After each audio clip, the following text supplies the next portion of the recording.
आध्यात्मिक गुरु ओशो एक ऐसे स्पिरिचुअल टीचर थे जिनके शिष्य पूरी दुनिया में फैले हुए हैं।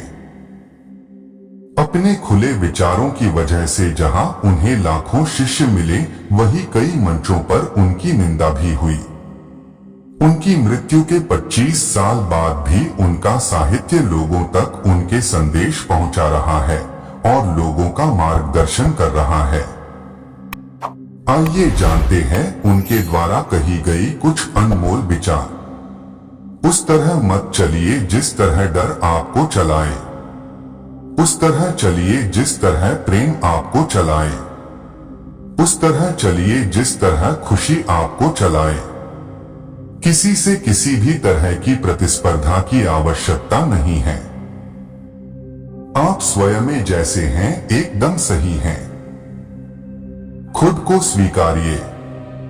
आप जितने लोगों को चाहें उतने लोगों को प्रेम कर सकते हैं। इसका ये मतलब नहीं है कि आप एक दिन दिवालिया हो जाएंगे और कहेंगे अब मेरे पास प्रेम नहीं है।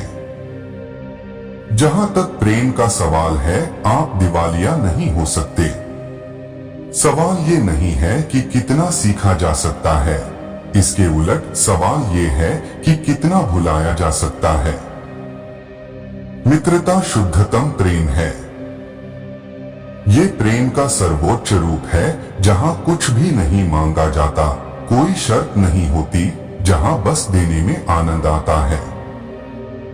कोई प्रबुद्ध कैसे बन सकता है? बन सकता है क्योंकि वो प्रबुद्ध होता है, उसे बस इस तथ्य को पहचानना होता है। यदि आप एक दर्पण बन सकते हैं तो आप एक ध्यानी बन सकते हैं। ध्यान दर्पण में देखने की कला है। और अब आपके अंदर कोई विचार नहीं चलता, इसलिए कोई व्याकुलता नहीं होती।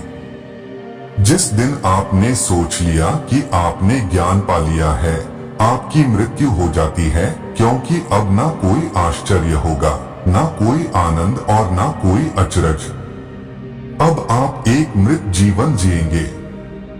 आत्मज्ञान एक समझ है कि यही सब कुछ है, यही बिल्कुल सही है, बस यही है।